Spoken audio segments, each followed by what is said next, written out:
सबसे पहले मेरे सभी भाइयों और मेरे साथियों और मेरे सारे विद्यार्थियों का हार्दिक स्वागत है और उन सबका मेरी तरफ से राम राम। बहुत दिनों से वीडियो हम नहीं बना पाए थे, वीडियो नहीं आ रही थी, चैनल भी बंद था। तो अब हम जो है फिर से एक नई शुरुआत करने जा रहे हैं। तो शुरुआत करने से पहले सभी नए विद्यार्थी या पुराने विद्यार्थी हैं उन सभी का आपके अपने चैनल द ब्रेन बेंच पे हार्दिक स्वागत है एंड मोस्ट वेलकम। अब जो है हम बात करते हैं कि नई जो शिक्षा नीति आई है उस शिक्षा नीति के अकॉर्डिंग कुछ बदलाव हुए हैं। अब विद्यार्थी आरबीएसई बोर्ड से हो, सीबीएसई से हो या किसी मीडियम से हिंदी इंग्लिश से हो, उसको जो है मोस्टली 9th to 12th तक जो है एनसीईआरटी की किताबों को ही प्रीफर करना है और वही पढ़ना है। अब किसी के लिए नई बुक नहीं है, हम एक ही वीडियो बनाएंगे जो सारे विद्यार्थियों के लिए एक समान वो देख सकते हैं और उनको पढ़ सकते हैं। सबके लिए एग्जाम का पैटर्न सेम है, बुक्स भी सेम है और जो भी क्राइटेरिया होगा वो अब जो है सरकार ने एक समान कर दिया है कि किसी भी विद्यार्थी को अलग बुक पढ़ने की जरूरत नहीं है। हम सब एक ही पढ़ेंगे। एक ही शिक्षा नीति का मतलब ये है कि सेम सिलेबस, सेम पैटर्न और सेम बुक के साथ में एक समान पूरे देश में सभी विद्यार्थी एक तरह की पढ़ाई करें।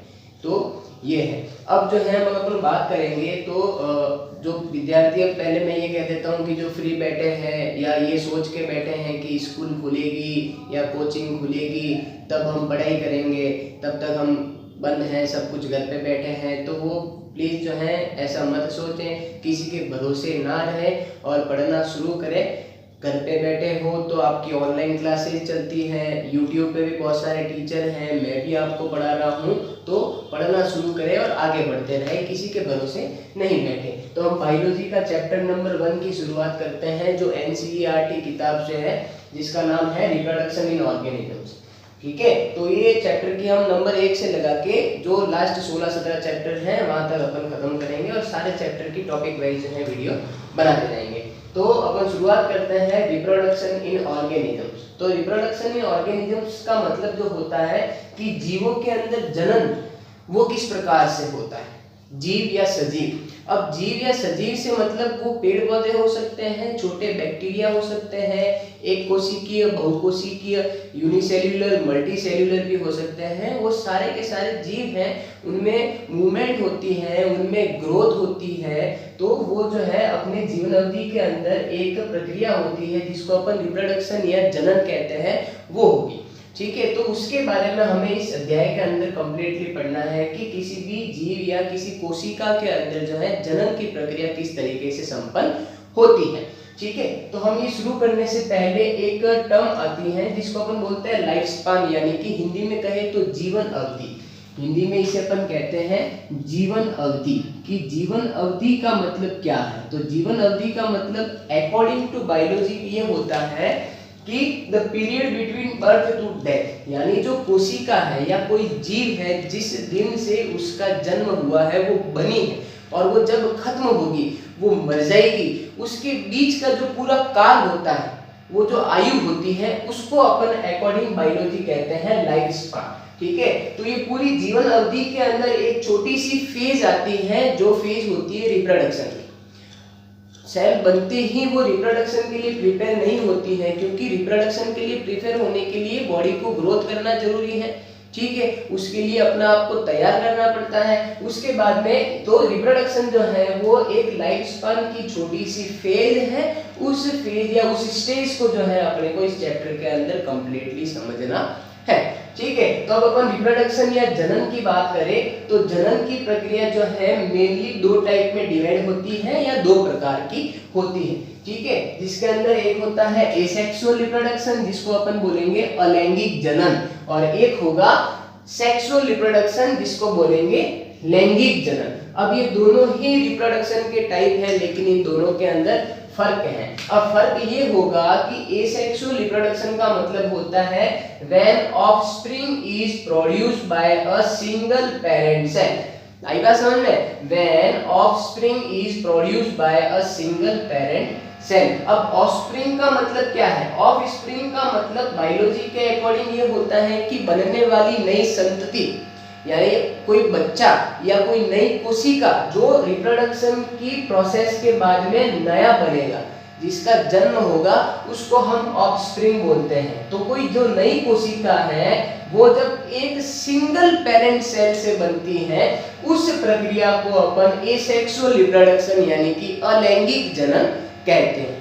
आई बात समझ में? यानी कि कोई सेल है, मैं बात करूं कि मान लो कि ये कोशिका है, अब इस कोशिका से जो है रिप्रोडक्शन होगा, इस सेल के अंदर अगर जनन की प्रक्रिया होगी तो क्या होगा, नई सेल बनेगी या नई कोशिका बनेगी। तो ये तो होगी जनन की, मान लो कि इससे जो है एक नई कोशिका बन गई। आई बात समझ में? लेकिन कहने का मतलब यह है कि जो नई कोशिका या जो नई ऑफस्प्रिंग बनी है वो एक सिंगल पेरेंट सेल से, यानी कि अकेला बंदा खुद अपने जैसी नई संतति को जब पैदा करता है वो जनन की प्रक्रिया एसेक्सुअल रिप्रोडक्शन यानी कि अलैंगिक जनन कहलाती है। आई बात समझ में? तो ये क्लियर हो गया आपको? अगर क्लियर ना हो, कुछ डाउट रह जाए तो कमेंट बॉक्स के अंदर आप कमेंट कर सकते हैं। मैं अपना व्हाट्सएप नंबर भी डाल दूंगा, तो मुझे आप पर्सनली व्हाट्सएप के ऊपर किसी भी तरीके की 12th की बायोलॉजी के 9th 10th जो भी बायोलॉजी साइंस के रिलेटेड आपको समस्याएं हैं वो आप मुझसे पूछ सकते हैं, मैं आपको अच्छे से एक्सप्लेन करके जवाब दे दूंगा। ठीक है, अब आते हैं सेकेंड जो प्रोसेस है वो होती है सेक्सुअल रिप्रोडक्शन यानी कि लैंगिक जनन। अब अलैंगिक जनन और लैंगिक जनन के अंदर हल्का सा फर्क ये है कि when offspring produced by two parent cell. आई बात समझ में? यहाँ पे क्या था, सिंगल पेरेंट सेल, लेकिन यहाँ पे क्या है, टू पेरेंट सेल, यानी कि यहाँ बनने वाली जनन संतति कोशिका जो है एक जनक कोशिका से, पेरेंट सेल का मतलब होता है जनक कोशिका, एक जनक कोशिका से जब नई संतति बनती है, लेकिन इस प्रक्रिया के अंदर जनक कोशिका कितनी है, 2 है, यानी कि 2 है। आई बात समझ में? और जब 2 जनक कोशिकाएं होगी तो उस प्रक्रिया के अंदर उनका सेक्स जो होगा या जो लिंग होगा वो क्या होगा, ओपोजिट होगा। तो उस प्रक्रिया को अपन लैंगिक जनन यानी कि सेक्सुअल रिप्रोडक्शन कहते हैं। इसके अंदर हमेशा 2 जनक कोशिकाएं होती हैं जिनका सेक्स जो होगा वो ओपोजिट होगा, यानी एक तो होगा नर और दूसरी होगी मादा, जिसके अंदर हम कहेंगे कि number 1 is male and second 1 is female. और इन दोनों के अंदर जो है गैमेट्स प्रोड्यूस होते हैं, यानी इनके अंदर क्या बनते हैं, गैमेट्स बनते हैं। गैमेट्स अपन बोलेंगे युग्मक, हिंदी में उसको क्या बोलते हैं, युग्मक। आई बात समझ में? तो मेल से बनेगा मेल गैमीट यानी कि नर युग्मक, और फीमेल से बनेगा फीमेल गैमीट यानी कि मादा युग्मक। आई बात समझ में? और ये दोनों गैमेट्स क्या हो जाएंगे, फ्यूज हो जाएंगे, यानी कि इनका क्या हो जाएगा, फ्यूजन हो जाएगा, जिसको अपन हिंदी में बोलेंगे संलयन होना, यानी कि आपस में मिलना। और जब ये मिलेंगे तब जाके नई कोशिका का निर्माण होगा, जिस तरीके से उस प्रक्रिया को अपन बोलते हैं लैंगिक जनन यानी कि सेक्सुअल रिप्रोडक्शन। तो इन दोनों के अंदर मेनली आपको जो ध्यान रखना है वो यही है कि ऐसी जनन की प्रक्रिया जिसमें बनने वाली नई कोशिका एक पेरेंट सेल से बनती है, और ऐसी प्रक्रिया जिसके अंदर बनने वाली नई कोशिका 2 पेरेंट सेल से बनती है जिनका सेक्स जो होगा वो हमेशा ओपोजिट होगा, यानी अलग अलग होगा। तो ये प्रक्रिया जो है आपका एक फ्लोचार्ट हो गया, या आपने समझ लिया कि सेक्सुअल रिप्रोडक्शन किसे कहते हैं और एसेक्सुअल रिप्रोडक्शन किसे कहते हैं। अब हम आगे डिटेल में पढ़ेंगे कि एसेक्सुअल रिप्रोडक्शन कितने प्रकार का होता है और सेक्सुअल रिप्रोडक्शन कितने प्रकार। हम चैप्टर की डिटेल पे शुरुआत करेंगे, और शुरुआत में हम सबसे पहला जो टॉपिक ले रहे हैं वो एसेक्सुअल रिप्रोडक्शन यानी कि अलैंगिक जनन। ठीक है, तो अलैंगिक जनन की डेफिनेशन हमने समझ ली है, और एक इस तरीके से होगा, एक सिंगल सेल से नई कोशिका बनेगी, वो आपको समझ में आ चुका है। अब एक टर्म है या एक छोटा सा टॉपिक है जिसको अपन बोलते हैं, एक वर्ड जिसको क्लोन कहा। क्या कहा है, क्लोन। तो ये समझ लो क्लोन क्या होता है। क्लोन का मतलब होता है कि morphologically and genetically same. Okay, morphologically and genetically same, किसके सेम, पेरेंट सेल यानी कि जनक कोशिका के समान जब कोई नया जीव मॉर्फोलॉजिकली यानी कि उसके बाहर के आकार के अकॉर्डिंग, उसके शेप के अकॉर्डिंग, और उसके जेनेटिकली यानी कि उसके जीन्स, उसके डीएनए, या ये कह सकते हैं कि उनके लक्षण, उनके कैरेक्टरिस्टिक्स के अकॉर्डिंग जब कोई नई कोशिका बनती है और वो नई कोशिका अपनी पुरानी कोशिका या अपनी पेरेंट सेल या अपनी जनक कोशिका के समान होगी, ठीक है, उसको जो है अपन क्या कहेंगे, क्लोन कहेंगे। यानी बना हुआ ऐसा जीव, ऐसी कोशिका, ऐसा प्राणी जो अपनी पेरेंट सेल या जनक कोशिका से कंप्लीटली सेम है, लक्षण के अकॉर्डिंग भी सेम है, डीएनए जीन्स की संख्या उनके नंबर के अकॉर्डिंग भी सेम है, क्रोमोसोम्स के अकॉर्डिंग भी सेम है, और वो बाहर के आकार के अनुसार भी सेम है, तो उसे अपन क्लोन कहते हैं। कंफ्यूज होने की जरूरत नहीं है, तो ये ध्यान रखना है, ठीक है। उसके बाद में हम डिटेल में शुरुआत करते हैं एसेक्सुअल रिप्रोडक्शन की, जिसमें सबसे पहला टॉपिक अपन लेंगे बर्ड फॉर्मेशन। किसका फॉर्मेशन? बर्ड यानी कि किसी जीव से उसके ही जैसा एक छोटा सा टुकड़ा निकल जाए या उसके जैसा ही एक संरचना निकल जाए जो बड़ी होके उसके जैसे ग्रो करेगी, उसे अपन क्या बोलते हैं? बर्ड बोलते हैं। तो बर्ड का एग्जांपल जो है आपको याद रखना है, हीस्ट है। क्या है? हीस्ट। और हीस्ट के अंदर रिप्रोडक्शन एसेक्सुअल होता है, और एसेक्सुअल में किस टाइप का होता है? बर्ड फॉर्मेशन से होता है। तो ये हीस्ट की पेरेंट सेल है, ये एक जनक कोशिका है। ये जनक कोशिका अब आगे उस स्टेज में आ गई है जिसके अंदर इसमें रिप्रोडक्शन होगा एसेक्सुअल, और इस जीव के ये पूरा बॉडी, शरीर, और इसके ऊपर आप देख रहे हो ये एक बर्ड का फॉर्मेशन हो रहा है, यानी कि ये इसके समान ही एक छोटा सा टुकड़ा है। आई बात समझ में? जो आगे जाके इसके जितना बड़ा एक प्राणी बनाएगा, जो मॉर्फोलॉजिकली और जेनेटिकली जो है पेरेंट सेल के बराबर होगा। अब आगे जाएंगे धीरे धीरे जो है बर्ड की साइज बड़ी होती जाएगी, और आखिर में जाके ये दो टुकड़ों में टूट जाएगा। एक तो ये पुरानी वाली पेरेंट सेल बच जाएगी, और एक जो है ये नई कोशिका बन जाएगी। तो अपन ये कह सकते हैं कि इस पेरेंट सेल से ये एक नई कोशिका बनी है। When offspring is produced by a single parent cell, it's called asexual reproduction. आई बात समझ में? तो ये एक बड़ी एक प्रोसेस होती है जिसके थ्रू अपन एसेक्सुअल रिप्रोडक्शन को पढ़ते हैं। अब अगर हम बर्ड फॉर्मेशन की आगे बात करते हैं, तो बर्ड फॉर्मेशन का एक और एग्जांपल्स आप ले सकते हो जिसे अपन हाइड्रा बोलते हैं, ठीक है। ये हाइड्रा के अंदर भी एसेक्सुअल रिप्रोडक्शन होता है, जो कि एक यूनिसेल्युलर एनिमल है, ठीक है। एक यूनिसेल्युलर प्राणी है, एक कोशिकीय जीव होता है, और उसके अंदर भी इसी ईस्ट के समान बर्ड का फॉर्मेशन होता है। अगर हम हाइड्रा का स्ट्रक्चर देखें, उसका बॉडी का स्ट्रक्चर देखें, तो हाइड्रा कुछ इस तरीके से है, ठीक है। और इसके अंदर भी जो है जब रिप्रोडक्शन होगा तो बर्ड फॉर्मेशन के थ्रू होगा, यानी कि इसके शरीर के अंदर से ही एक छोटे से नुमा हाइड्रा का बनना शुरू हो जाएगा, और धीरे धीरे ये टुकड़ा जो है टूट करके अलग हो जाएगा, और इसके समान यानी कि पेरेंट सेल के समान जो है एक नई ऑफस्प्रिंग बनके तैयार हो जाएगी, ठीक है। तो ये बर्ड फॉर्मेशन के अंदर आपको एनसीईआरटी बेस के अकॉर्डिंग मेनली दो एग्जांपल्स याद रखने हैं, बर्ड इन हीस्ट और बर्ड फॉर्मेशन इन हाइड्रा। आई बात समझ में? तो ये हो गया इसका टाइप नंबर 1। अब अगला जो प्रकार है वो हम बात करेंगे, जो दूसरा है उसे हम बोलेंगे फ्रेगमेंटेशन ऑफ प्लेनेरिया। अब फ्रेगमेंटेशन का मतलब ये होता है कि छोटे छोटे फ्रेगमेंट बनना या किसी शरीर के छोटे छोटे टुकड़े होना। आई बात समझ में? तो प्लेनेरिया एक ऐसा प्राणी है जिसके अंदर एसेक्सुअल रिप्रोडक्शन होता है, और उसके शरीर का विभाजन होता है, वो छोटे छोटे टुकड़ों के अंदर बदल जाता है। तो ये प्लेनेरिया है। ये प्लेनेरिया की जनक कोशिका यानी कि पेरेंट सेल है। तो आप देख सकते हो कि इसके 3 टुकड़े हो रहे हैं, एक फ्रेगमेंट ये है, दूसरा ये है, और तीसरा विभाजन वाला टुकड़ा ये है। अब क्या होगा, इस टुकड़े से नया प्लेनेरिया बनेगा, इससे नया बनेगा, यानी कि ये डेवलप करेगा। आगे वाला मुंह तो उसका है ही, लेकिन पीछे से डेवलप करके नया बना देगा। ये बीच वाला टुकड़ा है, बीच वाला फ्रेगमेंट है, तो पीछे से भी बनेगा, आगे से भी डेवलप करेगा, ग्रोथ करेगा, और ये नया प्लेनेरिया बना देगा। और ये सबसे लास्ट वाला फ्रेगमेंट है, तो ऊपर वाला भाग जो है वो ग्रोथ करके एक नया प्लेनेरिया बन जाएगा। तो इस तरीके का जो है एसेक्सुअल रिप्रोडक्शन प्लेनेरिया के अंदर होता है। ये इंपॉर्टेंट है, आपको ये सारे एग्जांपल्स याद रखने हैं कि प्लेनेरिया के अंदर एसेक्सुअल रिप्रोडक्शन तो तो होता है, लेकिन किस प्रकार का होता है?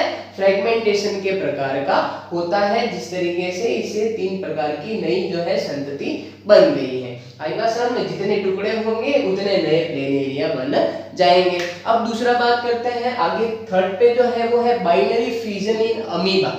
अमीबा का जो भी, ये भी एक तरह का एक कोशिकीय जीव है, और इसके अंदर जब एसेक्सुअल रिप्रोडक्शन होता है तो वो कोशिकीय विभाजन से होता है। बाइनरी फ्यूजन, बाई का मतलब होता है 2, ठीक है, यानी कि उसके शरीर की जो एक कोशिका है, अब एक कोशिका का होना अनिवार्य है ही, क्योंकि हम बात किसकी कर रहे हैं? एसेक्सुअल रिप्रोडक्शन की कर रहे हैं, और एसेक्सुअल रिप्रोडक्शन के अंदर हमेशा जो ऑफस्प्रिंग बनती है वो किसी एक पेरेंट कोशिका से ही बनती है। तो बाइनरी फ्यूजन के अंदर जो अमीबा है उसकी जो ये एक जनक कोशिका है उसका क्या होगा? सेल डिवीजन होगा, यानी कि कोशिका का विभाजन होगा, और 2 नई कोशिकाएं बन जाएगी, 2 नई संतति कोशिकाएं या 2 नई पुत्री कोशिकाएं या डॉटर सेल्स जो है बन जाएगी। तो इसकी जो बॉडी होती है, इसका जो शरीर होता है, उसके अंदर धीरे धीरे बीच में से जो है डिवीजन होना शुरू हो जाता है, यानी कि खांच बनना शुरू हो जाती है। अब कोशिका का विभाजन होने से मतलब ये नहीं है कि सेल का विभाजन हो रहा है। कोशिका के अंदर जितने भी ऑर्गन्स है, न्यूक्लियस है, ठीक है, या केंद्रक है, माइटोकॉन्ड्रिया है, लाइसोसोम है, जल कोशिका द्रव्य है, उन सब का भी विभाजन होता है, वो 2 भागों में बंटते हैं, और फिर जो है यहाँ से उसकी बाहर वाली झिल्ली टूट जाती है और 2 नई कोशिकाएं बनकर के तैयार हो जाती हैं। तो ये जो 2 नई कोशिकाएं बनी है, जिसको हम पुत्री कोशिकाएं कहेंगे, वो मॉर्फोलॉजिकली और जेनेटिकली किसके बराबर है? जनक कोशिका के बराबर है। तो अमीबा की बात आए तो अपने को याद रखना है कि अमीबा के अंदर एसेक्सुअल रिप्रोडक्शन बाइनरी फ्यूजन यानी कि कोशिका विभाजन या कोशिका द्विविभाजन के द्वारा होता है। तो ये डायग्रामेटिक आप चाहो तो स्क्रीनशॉट ले लो, डायग्राम बना दो। आपके एग्जाम्स के अंदर भी अगर इस तरीके से क्वेश्चन पूछे जाए सेक्सुअल रिप्रोडक्शन से तो बेटर ये रहेगा, या नंबर आपको ज्यादा लाने हैं तो थ्योरी से ज्यादा अपना वर्क जो है बायोलॉजी के अंदर डायग्राम पे किया करो, जिससे नंबर भी अच्छे आते हैं और हम एक्सप्लेन भी अच्छी तरीके से कर पाते हैं। तो हम नेक्स्ट बात करते हैं नंबर 4 की जो प्रोसेस है एसेक्सुअल रिप्रोडक्शन के अंदर, स्पोर फॉर्मेशन। अब स्पोर फॉर्मेशन जैसे सेक्सुअल रिप्रोडक्शन के अंदर गैमेट फॉर्मेशन होता है, उसी तरीके से कुछ ऐसे भी जीव हैं यूनिसेल्युलर जिसके अंदर छोटे छोटे स्पोर बनते हैं, बीजाणु बनते हैं, और उन स्पोर्स के द्वारा जो है एक नया एनिमल बन जाता है। तो उसको भी अपन एसेक्सुअल रिप्रोडक्शन के प्रोसेस के अंदर ही रखेंगे। तो उसका सबसे बढ़िया जो एग्जांपल्स है वो आपको याद रखना है कि spore formation of Chlamydomonas. Chlamydomonas नाम का जो प्राणी है उसके अंदर होने वाला एसेक्सुअल रिप्रोडक्शन स्पोर फॉर्मेशन की प्रक्रिया के द्वारा संपन्न होता है। तो ये एक तरह का एक क्लेमाइडोमोनास है और इसके अंदर आपको दिख रहे छोटे छोटे बहुत सारे स्पोर्स हैं, और उन स्पोर्स को या क्लेमाइडोमोनास के स्पोर्स को अपन बोलते हैं जूस्पोर्स। आई बात समझ में? फिर इसकी जो बॉडी होती है, इसकी जो सेल वॉल होती है, सेल मेम्ब्रेन होती है, वो ऊपर से फट जाती है और सारे स्पोर्स बाहर आ जाते हैं, और फिर एक हर स्पोर से जो है एक नया एक बड़ा डेवलप्ड क्लेमाइडोमोनास जो है वो बनकर के तैयार हो जाता है। तो जितनी भी ऑफस्प्रिंग बनी है इसमें भी जो है एक पेरेंट सेल से बनी है, इसलिए इसको भी अपन एसेक्सुअल रिप्रोडक्शन के अंदर रखेंगे। उसके बाद में हम नेक्स्ट बात करते हैं कॉनिडिया ऑफ पेनिसिलियम। ये भी एक तरह का स्पोर की तरह ही प्रोसेस है। तो पेनिसिलियम जो प्राणी है, पेनिसिलियम नाम का जो जीव है, उसके अंदर होने वाला एसेक्सुअल रिप्रोडक्शन किसके थ्रू होता है? कॉनिडिया के थ्रू होता है। कॉनिडियोफोर के ऊपर कॉनिडिया लगे हुए होते हैं। ये छोटे छोटे एक तरह के कॉनिडिया बीजाणु की तरह है, ये इसके पूरा बॉडी का स्ट्रक्चर है, और ये ऊपर वाले जो कॉनिडिया है वो यहाँ से अलग होकर के एक इसी तरीके का बराबर बड़ा नया पेनिसिलियम बना करके तैयार कर देते हैं। तो इसके अंदर भी बढ़ने वाला जो नया जीव है, नई ऑफस्प्रिंग है, नई कोशिका है, नई संतति है, वो एक जीव से होती है, एक ही पेरेंट सेल से होती है। तो कॉनिडिया ऑफ पेनिसिलियम को भी हम किसके अंदर रखेंगे? एसेक्सुअल रिप्रोडक्शन की प्रोसेस के अंदर रखेंगे। तो अगला और जो आखिरी रिप्रोडक्शन का जो टाइप है वो है वेजिटेटिव प्रोपेगेशन। इसे हम एक तरह से एक और नाम भी दे सकते हैं जिसे हम बोलेंगे वनस्पति जनन। क्या बोलेंगे? वनस्पति जनन। अब देखो जो पेड़ पौधे जो होते हैं, वनस्पति यानी कि मेनली जो एंजियोस्पर्मिक प्लांट होते हैं, उनके अंदर भी एसेक्सुअल रिप्रोडक्शन की प्रोसेस होती है। अभी तक हमने जो देखा है वो सारा एक यूनिसेल्युलर सेल्स थी, अमीबा थी, यीस्ट थी, प्लेनेरिया, हाइड्रा, जो भी थे वो सारे के सारे एक कोशिकीय प्राणी थे। लेकिन वेजिटेटिव प्रोपेगेशन के अंदर वनस्पति नाम आता है, यानी कि जो पेड़ पौधे हैं उनके अंदर भी एसेक्सुअल रिप्रोडक्शन की प्रोसेस होती है और वो वेजिटेटिव प्रोपेगेशन यानी कि वनस्पति जनन के द्वारा होती है। अब हम बात करें कि वेजिटेटिव प्रोपेगेशन या वनस्पति जनन होता क्या है, तो वनस्पति जनन का मतलब ये होता है या किसी भी पादप या किसी भी पौधे के जड़, पत्ती और तना यानी कि रूट, स्टेम और जो लीफ है या पत्ती है उनके द्वारा किसी भी नए पादप या उसी के समान नए पौधे का निर्माण होना वनस्पति जनन या वेजिटेटिव प्रोपेगेशन कहलाता है। तो एनसीईआरटी के अंदर आपके बहुत सारे अच्छे अच्छे एग्जांपल्स दिए हुए हैं, जिसके अंदर सबसे पहला है आईज ऑफ पोटैटो। आई बात समझ में? तो जो आलू होता है, पोटैटो होता है, उसने आपने देखा होगा कि जो आलू होते हैं वो घर में रखे रखे कभी कभार जो है उसके ऊपर से छोटे छोटे एक कड़क कड़क टुकड़े निकल जाते हैं, ऐसे लगता है कि हल्का सा एक छोटा सा आलू निकला हुआ है, तो उसको अपन क्या बोलते हैं, आईज ऑफ पोटैटो बोलते हैं। और उसी आईज से या उसी भाग से जो है एक नया आलू का पादप या पौधा जो है वो बन सकता है। आई बात समझ में? दूसरा जो है राइजोम ऑफ जिंजर, जिंजर यानी अदरक। तो अदरक हम बाजार में लेने के लिए जाते हैं, आपने देखा होगा कि अदरक के ऊपर बहुत सारे छोटे छोटे रेशे होते हैं। It's root like structure not root, ठीक है ना, जड़ की तरह ही एक संरचना होती है जिसको अपन राइजोम बोलते हैं, वो प्रॉपर जड़ नहीं होती है।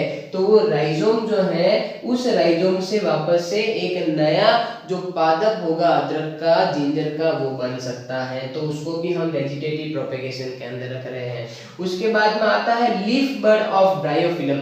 ब्रायोफिलम एक तरह का पादप है जिसकी जो पत्ती होती है, ये ब्रायोफिलम की पत्ती है और उस पत्ती के अंदर आपने देखा होगा बड़, अभी हमने पढ़ा था हाइड्रा की बड़ थी, ठीक है, तो बड़ यानी कि उसी के समान, उसी के जैसा एक छोटा सा टुकड़ा निकल जाना, तो एक बड़ी सी पत्ती है और उस पत्ती के ऊपर लीफ बड़ यानी कि पत्ती के ऊपर छोटी छोटी पत्तियां निकल जाती है और इन लीफ से वापस से एक नया बायोफिलम का पादप जो है वो बन सकता है, तो उसको भी हमने वेजिटेटिव प्रोपेगेशन के अंदर रखा है। ये बहुत मेन एग्जांपल्स है नीट के पॉइंट ऑफ व्यू से भी और बोर्ड्स के अकॉर्डिंग भी। अब जो नेक्स्ट आता है वो है offset of water hyacinth. Water hyacinth जिसको अपन जलकुंभी भी बोलते हैं, वाटर हाइसिंथ यानी कि एक ऐसा पादप है जो पानी के अंदर पैदा होता है या पानी के अंदर ही उगा हुआ रहता है, ठीक है। तो ऑफसेट, ऑफसेट का मतलब क्या होता है कि इसका जो तना होता है, ये वाला तने का जो भाग है उसको अपन क्या बोलते हैं, ऑफसेट बोलते हैं।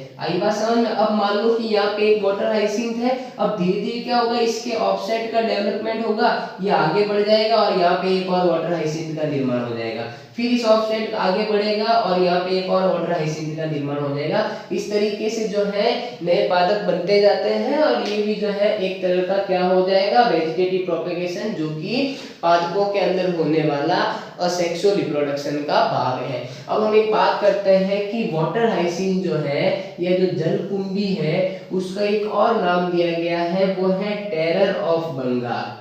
क्या नाम दिया हुआ है, टेरर ऑफ बंगाल। आई बात समझ में? यानी कि हम इसे हिंदी में कहेंगे तो बंगाल का आतंक। क्या कहेंगे, बंगाल का आतंक। तो वाटर हाइसिंथ नाम का जो प्राणी है वो बंगाल का टेररिस्ट है, यानी कि आतंकवादी है, हमले करता है वहां पे। तो बंगाल का आतंक इसलिए कहा जाता है क्योंकि ये जो प्रजाति है वो सबसे ज्यादा बंगाल में पाई जाती थी और इसने वहां पे तबाही मचा दी थी एक तरह से, क्योंकि वाटर हाइसिंथ का जो पादप है वो पानी की सतह के ऊपर होता है। अब इसके अंदर दो खूबियां होती हैं कि इसकी पत्तियां जो होती है वो साइज में बहुत बड़ी होती है और इसके फूल होते हैं वो साइज में बहुत बड़े होते हैं। तो इसका ऑफसेट ग्रो करता जाता है और सारे पानी की सतह के ऊपर पूरा वाटर हाइसिंथ का एक बहुत बड़ा सा फैलाव हो जाएगा, सब जगह पे ये उग जाएंगे, जिसकी वजह से क्या होगा कि पानी की सतह जो है ऊपर वाले इन्वायरमेंट से ढक जाएगी, कनेक्शन में नहीं आएगी, जिससे सनलाइट भी अंदर नहीं जा सकती और जो ऑक्सीजन होगी वो भी अंदर नहीं जा सकती, जिसकी वजह से उन पानी के नीचे जितने भी फिशरीज हैं, मछलियां हैं, वाटर के एनिमल हैं, वो ऑक्सीजन की कमी हो जाने के कारण से मर गए थे। बंगाल के अंदर सारी मछलियां मर गई थी, इसलिए इस इबादत को क्या बोला है? टेरर ऑफ बंगाल, यानी कि बंगाल का आतंक। आई बात समझ में? तो यहाँ पर अपना जो है एसेक्सुअल रिप्रोडक्शन पूरा होता है। अगली वीडियो के अंदर हम सेक्सुअल रिप्रोडक्शन का पार्ट शुरू करेंगे। अब देखते हैं वो 2-3 वीडियो में खत्म होती है तो हम बनाएंगे, अच्छी तरीके से पूरा एक्सप्लेन करके समझेंगे। आप साथ साथ में चाहे तो नोट्स भी बना सकते हो, डायग्राम भी बना सकते हो, एग्जाम्पल्स भी लिख सकते हो, एक शॉर्ट नोट तैयार करके खुद को अपने आप को प्रिपेयर कर सकते हो। किसी के भरोसे नहीं बैठना है, अभी से पढ़ना शुरू करना है। पढ़ते रहो, वीडियो लगातार आती रहेगी, आप देखते रहो और स्वच्छ रहो, घर पे रहो, खुश रहो। जय हिंद, जय भारत, धन्यवाद।